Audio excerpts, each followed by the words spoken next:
ओम नमः शिवाय। वैदिक सनातन में आपका स्वागत है। श्री शिव महापुराण के 5वें अध्याय का श्रवण करेंगे। उस ब्राह्मण पत्नी के बारंबार प्रार्थना करने पर माता पार्वती को बड़ी दया आई। भगवान शिव की उत्तम कीर्ति का गान करने वाले गंधर्वराज तंबुरु को बुलाकर माता पार्वती बोली, मेरे मन की बातों को जानकर मेरे अभीष्ट कार्यों को सिद्ध करने वाले तथा शिव में प्रीति रखने वाले हे तंबुरो, तुम्हारा कल्याण हो। तुम मेरी इस सखी के साथ शीघ्र ही विंध्य पर्वत पर जाओ और वहाँ एक महाघोर और भयंकर पिशाच रहता है। पूर्व जन्म में वह पिशाच बिंदुक नाम का ब्राह्मण था। वह मेरी इस सखी चंचुला का पति था, परंतु वह दुष्ट वैश्यागामी हो गया। स्नान संध्या आदि नित्य कर्म छोड़कर वह अपवित्र रहने लगा। क्रोध के कारण उसकी बुद्धि पर मूढ़ता छा गई। वह कर्तव्य का विवेक नहीं कर पाता था। अभ्यक्ष भक्षण, सज्जनों से द्वेष और दूषित वस्तुओं का दान लेना, यही उसका स्वाभाविक कर्म बन गया था। वह अस्त्र शस्त्र लेकर हिंसा करता, बाएं हाथ से खाना खाता और दीनों को सताता और क्रूरता पूर्वक पराये घरों में आग लगा देता था। वह चांडालों से प्रेम करता था और प्रतिदिन वैश्या के संपर्क में रहता था। वह बड़ा दुष्ट था। उस पापी ने अपनी पत्नी का परित्याग कर दिया था और वह दुष्टों के संग में हमेशा रहता था। उसने वैश्या के कुसंग से अपने सारे पुण्य नष्ट कर लिए और धन के लोभ से अपनी पत्नी को निर्भय करके व्यभिचारिणी बना डाला। वह मृत्यु पर्यंत दुराचार में ही फंसा रहा। फिर समय आने पर उसकी मृत्यु हो गई। वह पापियों के भोग स्थान घोर यमपुर में गया और वहाँ बहुत से नरकों को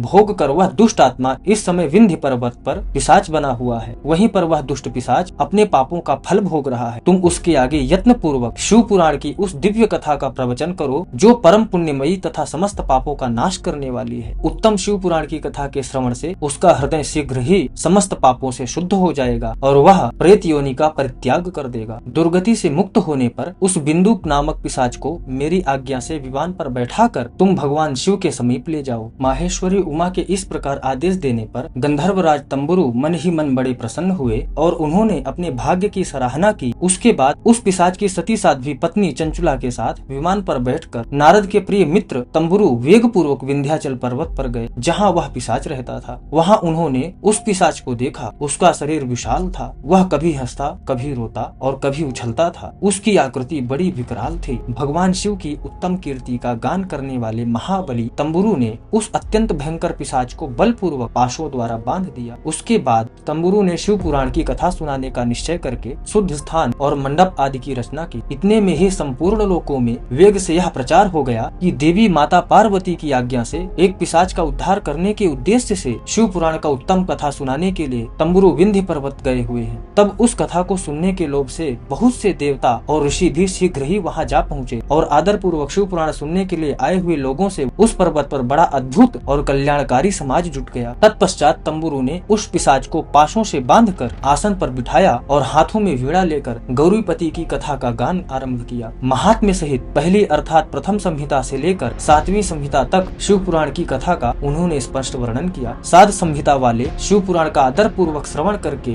वे सभी श्रोता पूर्णतः कृतार्थ हो गए। उस परम पुण्यमय शिव पुराण को सुनकर उस पिशाच ने अपने सारे पापों को धोकर उस पैशाचिक शरीर को त्याग दिया। शीघ्र ही उसका रूप दिव्य हो गया। वह त्रिनेत्रधारी चंद्रशेखर स्वरूप हो गया। इस प्रकार दिव्य देहधारी होकर श्रीमान बिंदु अपनी भार्या चंचुला के साथ स्वयं भी भगवान शिव के दिव्य चरित्र का गुणगान करने लगा। उसकी स्त्री को दिव्य रूप से सुशोभिता देखकर वे सभी देवता और ऋषि बड़े विस्मित हुए। उसका चित्त परमानंद से परिपूर्ण हो गया। भगवान महेश्वर का वह अद्भुत चरित्र सुनकर वे सभी श्रोता परम कृतार्थ हो प्रेम पूर्वक श्री शिव का यशोगान करते हुए अपने अपने धाम चले गए। दिव्य रूपधारी श्रीमान बिंदु भी सुंदर विमान पर अपनी प्रियतमा के पास बैठकर सुख पूर्वक आकाश में स्थित हो परम शोभा पाने लगा। इसके बाद महेश्वर के सुंदर एवं मनोहर गुणों का गान करता हुआ वह अपनी प्रियतमा तथा तंबुरु के साथ शीघ्र ही शिव धाम में जा पहुंचा। वहां भगवान महेश्वर तथा पार्वती देवी ने प्रसन्नता पूर्वक बिंदुक का बड़ा सत्कार किया और उसे अपना गढ़ बना लिया। उसकी पत्नी चंचुला पार्वती जी की सखी हो गई। उस घनीभूत ज्योति स्वरूप परमानंदमय सनातन धाम में अविचल निवास पाकर वे दोनों दंपति परम सुखी हो गए। यह उत्तम पुराण मैंने आपको सुनाया जो पापों का नाश करने वाला है, उमा महेश्वर को आनंद देने वाला है, अत्यंत पवित्र तथा उनमें भक्ति प्रदान करने वाला है। जो इसे